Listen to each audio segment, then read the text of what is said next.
Inflammations അല്ലെങ്കിൽ ശരീരത്തിൽ ഉണ്ടാകുന്ന നീർക്കെട്ടുകൾ എന്താണ്, അതേപോലെ തന്നെ അത് വരാനുള്ള കാരണങ്ങളും അതിനോടനുബന്ധിച്ചുണ്ടാകുന്ന ലക്ഷണങ്ങളും എന്തൊക്കെയാണെന്ന് നമുക്കൊന്ന് ഡിസ്കസ് ചെയ്യാം. ഹായ്, ഞാൻ doctor Juhi Das, QNB health കെയറിലെ ഹോമിയോപ്പത്തിക് ഫിസിഷ്യനാണ്. ഇൻഫ്ലമേഷൻസ് എന്ന് പറയുമ്പോൾ നമ്മൾ സാധാരണ ഒരു പ്രക്രിയ അല്ലെങ്കിൽ സാധാരണ രീതിയിൽ പറയുന്നതാണ് നീർക്കെട്ട് എന്ന്. ഇൻഫ്ലമേഷൻസ് തന്നെ രണ്ട് രീതിയിൽ നമുക്ക് പറയാം. അക്യൂട്ട് ഇൻഫ്ലമേഷൻസും ഉണ്ട്, ക്രോണിക് ഇൻഫ്ലമേഷൻസും ഉണ്ട്. അക്യൂട്ട് ഇൻഫ്ലമേഷൻ എന്ന് പറയുമ്പം കുറഞ്ഞ കാലയളവിൽ നമ്മുടെ ശരീരത്തിൽ രൂപപ്പെടുന്ന നീർക്കെട്ടാണ് അക്യൂട്ട് ഇൻഫ്ലമേഷൻ. അത് ചിലപ്പം ഒരാഴ്ചയോ രണ്ടാഴ്ചയോ അല്ലെങ്കിൽ ഒരു 3 ആഴ്ചയോ കൂടിപ്പോയ ഒരു മാസം വരെയൊക്കെ ശരീരത്തിൽ കാണുന്നതാണ് അക്യൂട്ട് ഇൻഫ്ലമേഷൻസ്. ക്രോണിക് ഇൻഫ്ലമേഷൻസ് എന്ന് പറയുമ്പോൾ 3 മാസത്തിലേറെ അല്ലെങ്കിൽ അത് ചിലപ്പോൾ 6 മാസമാവാം, 1 വർഷമാവാം, 2 വർഷമാവാം. അങ്ങനെ കാലങ്ങളായിട്ട് നമ്മുടെ ശരീരത്തിൽ കാണപ്പെടുന്നതിനെയാണ് നമ്മൾ ക്രോണിക് ഇൻഫ്ലമേഷൻസ് എന്ന് പറയുന്നത്. ഈ ഇൻഫ്ലമേഷൻസ് എന്ന് ഉദ്ദേശിക്കുന്നത് അത് എവിടെ വേണമെങ്കിലും വരാം. എല്ലുകൾക്ക് വരാം, മസിൽസിന് വരാം, ഓർഗൻസിന് വരാം, സ്കിന്നിന് വരാം, ഹെയർസിന് വരാം. അങ്ങനെ ഏത് ശരീരത്തിൻ്റെ ഏത് ഭാഗത്തും നമുക്ക് ഇൻഫ്ലമേഷൻസ് വരാവുന്നതാണ്. പക്ഷേ നമ്മൾ ഓരോ സ്ഥലത്തെത്തുമ്പോൾ അതിന് ഓരോ പേരിട്ട് വിളിക്കുന്നു എന്നതേ ഉള്ളൂ. ലൈക്ക് ഇൻഫ്ലമേഷൻസ് നമ്മുടെ ലിവറിന് വരികയാണെങ്കിൽ അല്ലെങ്കിൽ കരളിന് ചുറ്റും ഇൻഫ്ലമേഷൻസ് വരികയാണെങ്കിൽ അതിനെ നമ്മൾ ഫാറ്റി ലിവർ എന്ന് പറയുന്നു. പാൻക്രിയാസിന് ചുറ്റും ഇൻഫ്ലമേഷൻസ് വരുന്നതിനാണ് നമ്മൾ ഡയബറ്റിസ് എന്ന കണ്ടീഷൻസ് പറയുന്നത്. ഈ ഓവറിക്ക് ചുറ്റും ഇൻഫ്ലമേഷൻസ് വരുന്നതിന് PCOS എന്ന് പറയുന്നു. അങ്ങനെ ഓരോ ഓർഗൻസിൽ എത്തുമ്പം അതിന് നമ്മൾ ഓരോ പേരിട്ട് വിളിക്കുന്നു. സൈനസിൽ ഇൻഫ്ലമേഷൻസ് വരുമ്പോൾ അതിന് സൈനസൈറ്റിസ് എന്ന് പറയുന്നു. ഇൻഫ്ലമേഷൻസിന് നമ്മൾ കുറേ സൈൻസ് ഉണ്ട്. അതായത് ഒരു ഭാഗത്ത് നമുക്ക് ഇൻഫ്ലമേഷൻസ് അല്ലെങ്കിൽ നീർക്കെട്ട് കാണുക എന്ന് പറയുമ്പം അവിടെ നീര് വെച്ചിട്ടുണ്ടാവും, സ്വെല്ലിംഗ് ഉണ്ടാവുന്ന എഡിമ കാണാവുന്നതാണ്. രണ്ടാമതായിട്ട് തൊട്ട് നോക്കുമ്പോൾ ചിലപ്പോൾ നമുക്ക് വേദന രൂപപ്പെടാം, പെയിൻ നമുക്കൊരു സൈനായിട്ട് പറയാം. മൂന്നാമതായിട്ട് അതിൻ്റെ അപ്പിയറൻസ് നോക്കും, നല്ല റെഡ് കളറായിട്ടിരിക്കും, റെഡിഷ് ഇൻഫ്ലമേഷൻസ് ആയിട്ട് കാണാവുന്നതാണ്, റൂബർ എന്ന് പറയാവുന്നതാണ്. നാലാമതായിട്ട് നമ്മൾ ജസ്റ്റ് ഒന്ന് ഫീൽ ചെയ്യുക അല്ലെങ്കിൽ തൊട്ട് നോക്കുമ്പോൾ ഒരു ടെമ്പറേച്ചറൊക്കെ ഫീൽ ചെയ്യുന്നുണ്ടെങ്കിലും അത് നമുക്ക് ഇൻഫ്ലമേഷൻസിൻ്റെ സൈൻസ് ആയിട്ട് പറയാവുന്നതാണ്. അപ്പോൾ ഈ പറഞ്ഞിട്ടുള്ള 4 സൈൻസ് ആണ് ഇൻഫ്ലമേഷൻസിന് ശരീരം കാണിക്കുന്നതെന്ന് പറയാം. ഈ ഒരു ഇൻഫ്ലമേഷൻസ് വരാൻ പല ഫാക്ടേഴ്സ് കൊണ്ടാണ്. ഇന്നത്തെ ഒരു ജനറേഷൻസ് അല്ലെങ്കിൽ ഇന്നത്തെ ഒരു കേസ് നോക്കുകയാണെങ്കിൽ നമ്മൾ കൂടുതലായിട്ടും ബാലൻസ്ഡ് ആയിട്ടല്ല ഫോളോ ചെയ്യുന്നത്. എക്സസൈസ് ഒന്നും തന്നെ ഇല്ല, എപ്പോഴും ടെൻഷൻ, ബിസി ലൈഫ്, വർക്കൗട്ട്സ് ഒന്നും തന്നെ ഇല്ലാത്തൊരു അന്തരീക്ഷത്തിലൂടെ നമ്മളെല്ലാവരും കടന്നു പോകുന്നത്.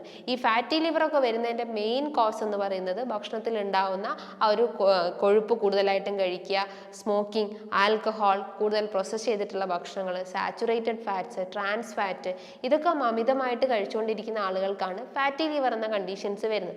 അതേപോലെ തന്നെയാണ് ഡയബറ്റിസ് എന്ന കണ്ടീഷൻസും. നമ്മൾ കൂടുതലായിട്ടും ഷുഗർ റിച്ച് ആയിട്ടുള്ള ഭക്ഷണങ്ങൾ കഴിക്കുക, ഈ പ്രിസർവേറ്റീവ്സ് ആഡ് ചെയ്തിട്ടുള്ള ഭക്ഷണങ്ങൾ കഴിക്കുന്നത്, അതേപോലെ തന്നെ കൂടുതൽ ഈ അജിനോമോട്ടോസ് ഒക്കെ ആഡ് ചെയ്തിട്ടുള്ള മോണോസോഡിയം ഗ്ലൂട്ടാമേറ്റ് ഒക്കെ ആഡ് ചെയ്തിട്ടുള്ള ഭക്ഷണങ്ങൾ, മാഗി, നൂഡിൽസ്, ഇപ്പി പോലത്തെ ഇത്തരം പ്രോസസ്സ് ചെയ്തിട്ടുള്ള ഭക്ഷണങ്ങളൊക്കെ കഴിക്കുമ്പോഴാണ് ശരീരത്തിൽ ഇൻഫ്ലമേഷൻസ് കൂടി വരുന്നത്. അതേപോലെ തന്നെ നിങ്ങൾ അൺഹെൽത്തി ഫാറ്റ്സ് കൂടുതലായിട്ടും കൺസ്യൂം ചെയ്യുക, ലൈക്ക് omega-6 ഫാറ്റി ആസിഡ്സ് കഴിക്കുന്ന ആളുകൾ.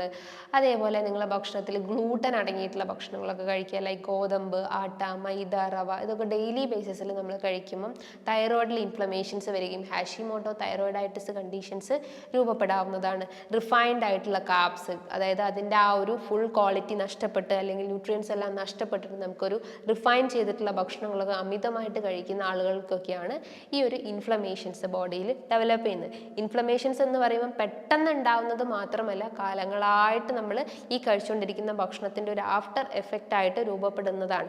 പെട്ടെന്ന് ഉണ്ടാവുന്ന ഇൻഫ്ലമേഷൻസിന് ഞാൻ പറഞ്ഞു അതൊരു അക്യൂട്ട് ഇൻഫ്ലമേഷൻസ് ആണ്. പെട്ടെന്ന് നമ്മളൊരു ഇഞ്ചുറി സംഭവിച്ചാൽ, അല്ലെങ്കിൽ കാല് തെന്നി വീഴുക, അല്ലെങ്കിൽ ആങ്കിൾ സ്പ്രെയിൻ വരിക, അല്ലെങ്കിൽ ഒരു ഉളുക്ക് സംഭവിക്കുക, അതൊക്കെ പെട്ടെന്ന് ഉണ്ടാവുന്നതാണ്. അത് നമുക്ക് പെട്ടെന്ന് തന്നെ ഹീൽ ചെയ്യാവുന്നതാണ്. പക്ഷേ ഈ കാലങ്ങളായിട്ടുള്ള ഇൻഫ്ലമേഷൻസ് മാറ്റിയെടുക്കുക എന്ന് പറയുമ്പോൾ ഭക്ഷണ ക്രമീകരണം നല്ല രീതിയിൽ കൊണ്ടുവരണം.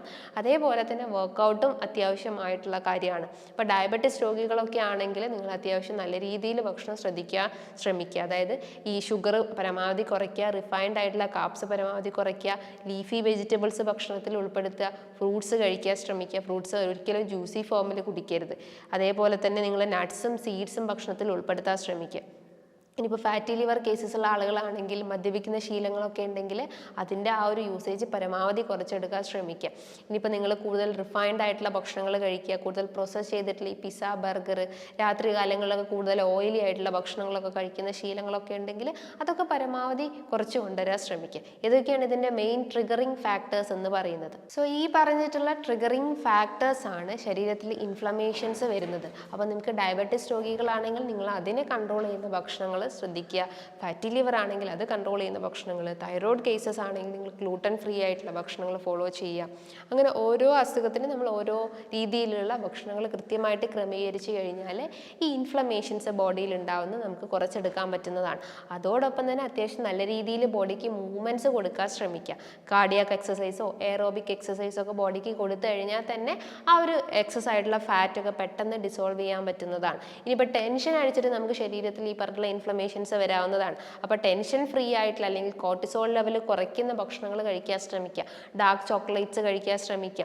നട്ട്സും സീഡ്സും നമ്മുടെ ആ ഒരു മൂഡ്സിനെല്ലാം റെഗുലേറ്റ് ചെയ്യുന്നതാണ്. അപ്പോൾ അത്യാവശ്യം നല്ല രീതിയിൽ കഴിക്കാൻ ശ്രമിക്കുക. ചിയ സീഡ്സ്, പംകിൻ സീഡ്സ് ഒക്കെ നമ്മുടെ വെയിറ്റിനെ റെഡ്യൂസ് ചെയ്യുന്ന നല്ല രീതിയിലുള്ള ആക്ഷൻസ് ഉണ്ട്. അതേപോലെ തന്നെ ആൻറ്റി ഇൻഫ്ലമേറ്ററി ഭക്ഷണങ്ങൾ ഫോളോ ചെയ്യാൻ ശ്രമിക്കുക. ജിഞ്ചർ, ഫെന്യൂഗ്രീക്ക്, അതേപോലെ തന്നെ കറുവാപ്പട്ട, ഇതൊക്കെ നല്ല രീതിയിൽ ഭക്ഷണത്തിൽ ഉൾപ്പെടുത്തി കഴിഞ്ഞാൽ തന്നെ ശരീരത്തിൽ എവിടെയൊക്കെ ഇൻഫ്ലമേഷൻസ് ഉണ്ടോ അതിനൊക്കെ ബാലൻസ് ചെയ്ത് കൊണ്ടുവരാവുന്നതാണ്. ഇനിയിപ്പോൾ ഓവർ വെയിറ്റ് ഉള്ള ആളുകളൊക്കെ ആണെങ്കിലും അവർക്കായാലും ഈ പറഞ്ഞിട്ടുള്ള നട്ട്സും സീഡ്സും ഒരു സാലഡ് ഫോമിൽ കഴിക്കാവുന്നതാണ്. ജിഞ്ചർ ബ്ലാക്ക് ടീ പ്രിഫർ ചെയ്യാവുന്നതാണ്. സിന്നമൺ ബ്ലാക്ക് ടീ ഒക്കെ പ്രിഫർ ചെയ്യാവുന്നതാണ്. ഗ്രീൻ ടീ നിങ്ങളുടെ ഭക്ഷണത്തിൽ അത്യാവശ്യം ഇടനേരങ്ങളിൽ കുടിക്കുകയാണെങ്കിൽ ഈ പറഞ്ഞിട്ടുള്ള ഇൻഫ്ലമേഷൻസ് ഒക്കെ ബാലൻസ് ചെയ്ത് കൊണ്ടുവരാവുന്നതാണ്. അപ്പോൾ കൃത്യമായിട്ടുള്ളൊരു ബാലൻസ് ഡയറ്റ് ഫോളോ ചെയ്ത് കഴിഞ്ഞാൽ തന്നെ ബോഡിയിൽ ഉണ്ടാവുന്ന ഈ പറഞ്ഞിട്ടുള്ള സ്വെല്ലിങ്ങും പെയിനും ഒക്കെ കുറച്ച് കൊണ്ടുവരാവുന്നതാണ്. ഇനി ഇതുമായി ബന്ധപ്പെട്ട് നിങ്ങൾക്ക് എന്തെങ്കിലും ഡൗട്ട്സ് ഒക്കെ ഉണ്ടെങ്കിൽ താഴെ കാണുന്ന നമ്പറിൽ കോൺടാക്ട് ചെയ്യാവുന്നതാണ്. നല്ലൊരു ഹെൽത്ത് ടോപ്പിക്കുമായി വീണ്ടും കാണാം. Thank you.